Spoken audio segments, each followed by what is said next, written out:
बिस्मिल्लाहिर्रहमानिर्रहीम जी, अस्सलाम वालेकुम। मैं हूं मारिया अली, आप देख रहे हैं मेरा चैनल। आमना की हरकतों से तंग था।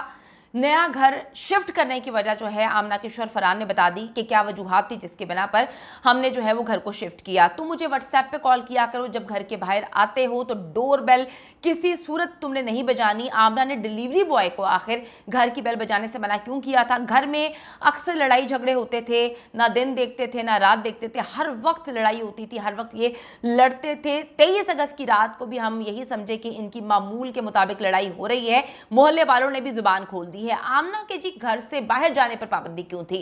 आमना पर इतना शक क्यों किया जाता था? आमना का शौहर, उसके ससुराल वाले उसको इतनी शक की नजर से क्यों देखते थे? इससे पहले क्या ऐसे वाकयात हो चुके हैं? या आमना के जो वालिद हैं उनके पास बहुत पैसा, इकलौती बेटी है, तो जितनी बार ऐसे वाकयात होते थे इनको दबाने छुपाने के लिए आमना का बाप अपने दामाद को क्या पैसे देकर उसका मुंह बंद करता था? क्योंकि इतने शक के बावजूद जो है आमना इतनी बड़ी खिलाड़ी निकली कि इनकी नाक के नीचे जो है वो अफेयर चलाती रही और एक गैर मर्द को अपने घर में घुस आती रही। अब रईस से जी मिलने के लिए वो क्या बहाने किया करती थी, किस बहाने से वो निकला करती थी? क्योंकि मुकम्मल तौर पर जो एक हसार था, कड़ी निगरानी हुआ करती थी, तो फिर कैसे वो रईस को अपने घर बुला लेती थी और बाहर कैसे जाती थी? आज की वीडियो में इसका खुलासा करेंगे। आपसे रिक्वेस्ट है कि अगर अभी तक आपने मेरे चैनल को सब्सक्राइब नहीं किया तो कर लीजिएगा, इससे हमारी हौसला अफजाई होती है।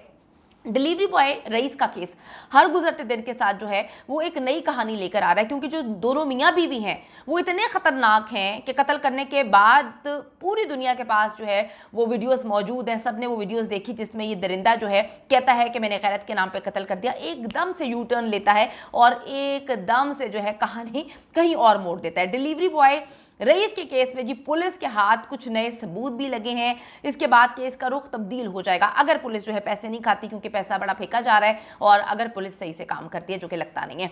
फरहान का जी झूठ बोलना किसी काम नहीं आया, आमना ने उसे बुरी तरह से फंसा दिया।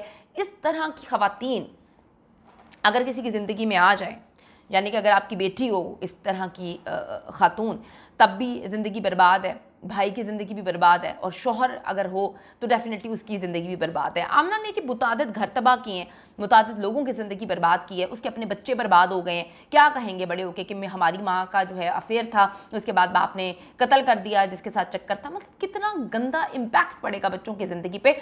उसने कहीं पर किसी को नहीं छोड़ा। अब जी आमना ने अपने शौहर को किस तरह से फंसाया? फोरेंसिक की रिपोर्ट के मुताबिक फरहान की कार में रईस के खून के निशानात हैं, यानी कि जब उसको फोरेंसिक करवाया गया तो अंदर तो ये सारे मामलात थे। तुम लोग तो झूठ बोल रहे थे, तुमने कहा कि मुझे तो पता नहीं है। रईस का भाई जो है अली, जिसका नाम है, जिसकी मुद्दत में ये FIR दर्ज की गई है, जो केस लड़ रहा है तुम दरिंदों के खिलाफ, इसने कहा कि जी उसने कत्ल किया होगा। कोई शर्म हया है? तुम्हारे अपने 3 बच्चे हैं, मतलब इनको मैं क्या इनके बच्चों का वास्ता दूं? ना माँ को ख्याल है, 3 बच्चों के होने के बाद कहती है मेरा शौहर मुझसे प्यार नहीं करता, मुंह मारती फिरती है। बाप को ख्याल नहीं है, 3 बच्चे एक औरत से पैदा करने के बाद जो है अपनी बीवी के माशूक पकड़ता फिर रहा है। इसमें जी मुझे कोई शर्म नहीं है। जब करने वालों को शर्म नहीं है तो मुझे बोलते हुए शर्म क्यों हो? और जिसको ज्यादा शर्म आ रही है कि जी किस तरह से बात कर रही है, क्यों बात कर रही है, तो वो भैया अपने कान आंखें सब कुछ बंद करके जो है ना सोशल मीडिया से दूर रहे, मीडिया से दूर रहे, क्योंकि ये सच्चाई की कहानी है और सच्चाई तो हम बोलेंगे डेफिनेटली, किसी को अच्छी लगे या बुरी लगे। फोरेंसिक की रिपोर्ट के मुताबिक जी फरहान की कार में रईस के खून के जो है खून को ट्रेस किया गया है। फरहान के मोबाइल से निकली वीडियो से भी कंफर्म हो गया है कि आखिरी बार जो रईस था वो फरहान के हाथों ही यरगमाल बना हुआ था। पुलिस ने जी कत्ल के साथ हफ्से बेजामे रखने का जो की दफात है वो भी शामिल कर दी है। दूसरी तरफ मोहल्लेदारों के इंकशाफात ने जी आमना का भी पोल जो है वो खोल के रख दिया। देखिए मेरी बात सुने, हम इस मुल्क में रहते हैं, हमेशा से इस मुल्क में रहते हैं, और हमें बहुत अच्छे से पता है कि पुलिस किस तरह से काम करती है। पुलिस काम नहीं करती है, पुलिस को प्रेशर देना पड़ता है, या हम प्रेशर दे रहे हैं सोशल मीडिया के थ्रू। मुझे अच्छी तरह याद है दरिंदे जाहिर जाफर का केस जब मैं रिपोर्ट कर रही थी तो उसके वुकला जो हैं बाहर, उन्होंने अलग टीम हायर की हुई थी मुझे गिराने के लिए, यानी कि मेरे करैक्टर पे बात कर रहे थे, मेरी ज़ात पे बात कर रहे थे, मुझे इस केस से जो है साइड पे करने के लिए कितनी गेम्स डाली, मुझे कॉल्स वगैरह भी की, पैसों की ऑफर भी की। मुझे अच्छी तरह याद है कि उनके जो वकील थे दरिंदे जाहिर जाफर के, जिसने नूर मुकद्दम का सर तन से जुदा किया था, इस्लामाबाद का वाकया है जिसको मैंने डे 1 से रिपोर्ट किया, उन्होंने जी अंदर जाके उनके जो वुकला थे मेरे खिलाफ जज को कहते थे कि जी वो ये कर रही है, वो कर रही है। यार इससे क्या फर्क पड़ता है? जो करते हुए शर्मिंदा नहीं है तो हम सच बताते हुए शर्मिंदा क्यों हो, हम क्यों सच ना बताएं। और हमारा प्रेशर ये है जो पुलिस काम करेगी, वरना हम भी जानते हैं कि हमारी पुलिस माशाल्लाह से जो है वो कितने मेडल्स लेके बैठी हुई और कितना काम करती है। दूसरी तरफ जी मोहल्लेदारों ने भी इंकशाफात किए, आमना का पोल फिर खोल दिया है। हमसायों ने बताया कि फरहान की फैमिली को इस घर में शिफ्ट हुए तकरीबन 3 साल हुए हैं। ये लोग किसी से ना मिलते हैं ना जुलते हैं, घर के अंदर ही रहती है। हाँ, अक्सर इनके घर से लड़ने झगड़ने की आवाज़ें आती हैं, मारा पीटी ऐसे होता है, ऐसा लगता है क्योंकि बच्चे भी रो रहे होते हैं और वो जो खातून है घर में यानी आमना के हवाले से बात करें वो भी चीख चिल्ला रही होती है। तो उन्होंने कहा कि जी ऐसा लगता है कि अक्सर इन लोगों की जो है ना लड़ाइयाँ होती रहती थी। ये लोग किसी से ज़्यादा मिलते जुलते नहीं हैं, वैसे भी इनका घर जो है वो कॉर्नर वाला है, लेकिन अक्सर इनके घर से फरहान और आमना की लड़ाई की आवाज़ें आती रहती हैं। मोहल्लेदारों ने बाकी बताया। आमना की फैमिली से जी मालूम हुआ है कि फरहान अपनी बीवी पर शक करता था और नज़र रखता था। अभी वो शक करता था, नज़र रखता था, तो उसकी नाक के नीचे जो है ना वो एक गैर मर्द को अपने घर में बुलाती थी, अफेयर चला रही थी, उसके साथ 6 महीने से ताल्लुकात में थी। अभी नज़र रखता है, अगर नज़र ना रखे तो फिर आप सोच लें। ये मतलब मैं हमेशा एक बात कहती हूँ, हम ये केस ये नहीं है कि एक औरत ने अफेयर चलाया या एक डिलीवरी बॉय ने अफेयर चलाया। ये देखिए ज़ाती ज़िंदगी है, इस पे मैं क्या कमेंट करूं। हर बंदे को अपना सही गलत पता है, एक लाइफ है, इंसान ने अल्लाह को जवाब दे उन्हें। ये केस एग्जैक्टली समझें, ये केस है कि आप बराबर की एक अफेयर में, एक गंदे रिश्ते में, एक जिस्मानी रिश्ते में शामिल थी।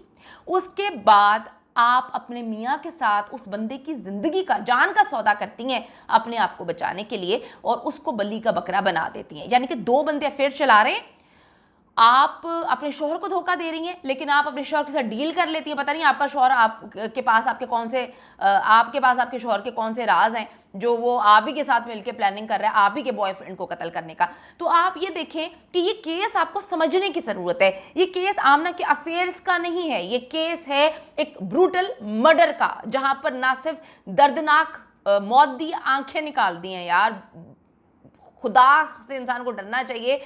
मौत बरहक है, मैं कहती हूँ। मुझे नहीं पहले यकीन था, लेकिन अब कुछ चीज़ें ऐसी हुई हैं, मुझे ऐसा लगता है जो आप किसी के साथ करते हैं वो फौरन वापस आ जाता है, या टाइम लगता है। कर्मा भाई, कर्मा इज़ रियल। तो इन्होंने उसकी आंखें निकाली, उसके बाद उसकी बॉडी को जलाया, जिंदा था, 95% उसकी बॉडी जली भी मिली। फैमिली के लिए वो सोचना, तसव्वुर करना, अपनी बेटी को देखना, ये उस चीज़ का केस है। अफेयर चलाए भाई, हमारी तरफ से 600 अफेयर चलाए, what can we do? We are not here to teach someone कि भाई अफेयर सही है नहीं है, ये करना चाहिए नहीं करना चाहिए। भाई स्कूल में बच्चे थोड़ी हैं 2-2 साल के या 10 साल के, क्या आप कहेंगे जी ये चीज़ सही है ये नहीं है? अपनी मर्जी है भाई, उनके अपना मकाफात अमल है, अपना हिसाब है, उन्होंने खुद देना है। बात यहाँ पर अंडरस्टैंड करिए, एक ब्रूटल मर्डर का केस है और खौफनाक अंदाज में कत्ल किया है। जस्ट इमेजिन, ये दोनों शातिर मुल्जिमान बाहर आ जाते हैं। आप सोचें, आप लोग महफूज हैं क्या? हम लोग महफूज हैं? इनको किसी पे भी किसी बात पे गुस्सा चढ़ेगा, उसको जला के मार देंगे, शाम की भट्टियां लेके जाएंगे, वहां पे जला देंगे। ऐसा नहीं होता, ऐसा नहीं होता। गलत काम किया है उसकी सजा तो मिलेगी। अभी सऊदी अरब का केस में आपको बताती चलूं कि एक केस हुआ है जहाँ पे एक ही कबीले के 2 लोगों ने एक बंदे ने कत्ल कर दिया।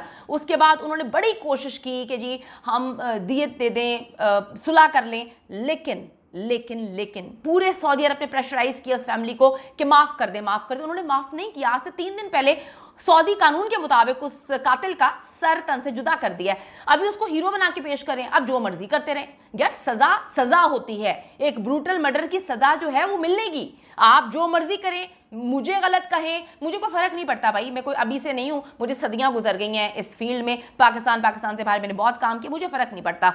अच्छा जी, आमना की फैमिली ने ये भी बताया है फरहान अपनी बीवी पे शक करता था, नजर रखता था, मारता पीटता था, नाक तक उसने तोड़ दी थी। कई बार आमना के मोबाइल जो है वो छीन भी उसने लिए हैं और उसको बाहर नहीं जाने देता था, अकेले जाने पे पाबंदी थी। आमना के घर वालों ने शादी पर अच्छा खासा जो है जहेज दिया था, पैसे पूसे लेकर आती थी। ये इकलौती अपनी बेटी थी, एक भाई इसका है। आमना के पेरेंट्स अक्सर फरहान के घर से जो है वो सुलह सफाई करते हुए निकलते थे। रोज़ की लड़ाई से तंग आकर फरहान ने आमना का मोबाइल बंद कर दिया था।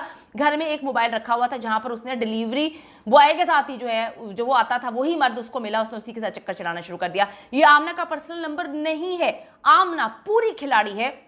जैस की सिम को उसने जोंग पर चेंज करके जो डेटा है वो सिम बना मतलब कर कर वो जो डेटा था वो सिम बना लिया और फिर सिर्फ सोशल मीडिया के लिए जो है उसे यूज़ किया करती थी। कितनी चालाक है। लेकिन मोबाइल एक, आप सबको पता है कि एक ऐसी डिवाइस है कि वो पीछे जो है वो निशानात छोड़ जाती है। सिम के बगैर व्हाट्सएप, स्काइप, टेलीग्राम यूज़ करके आमना ने खुद को सीडीआर से तो बचा लिया, लेकिन रईस के सीडीआर ने उसको फंसा दिया। इस वक्त जब सोशल मीडिया लोकेशन और रईस की सीडीआर को कंबाइन किया गया तो आमना की लोकेशन भी निकल आई, पता चल गया कि कौन खिलाड़ी था और किसने क्या क्या गेम्स डाली।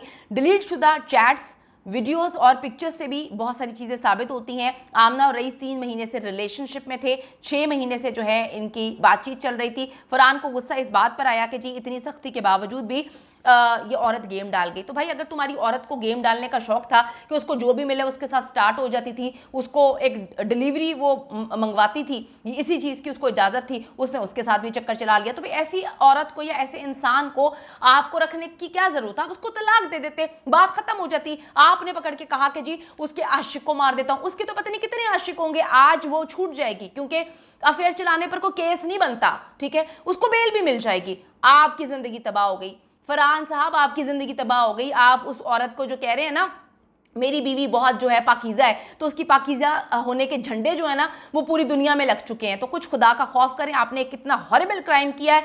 मैं पाकिस्तान में इस वक्त जो भी जो है हुकूमत है, जो भी चीज़ें हैं उनसे अपील करती हूँ, चीफ जस्टिस ऑफ पाकिस्तान से अपील करती हूँ कि इन दरिंदों को कैफे किरदार तक पहुँचाएं, वरना ऐसे दरिंदे बाहर निकलेंगे तो आप और हम महफूज नहीं हैं।